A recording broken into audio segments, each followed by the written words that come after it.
Днес разбрах, че 29 октомври е Международен ден за борбата с инсулт и ми стана любопитно.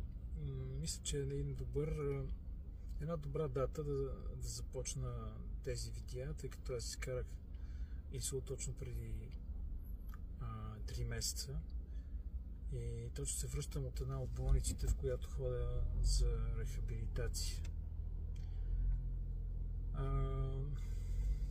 Не знам кой какво прави за повече информация за тази болест.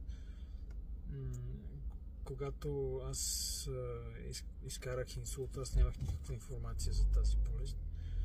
Аз съм минал 50 и си дадох сметка, че или не ме е интересувало, или не съм имал много близки познати, които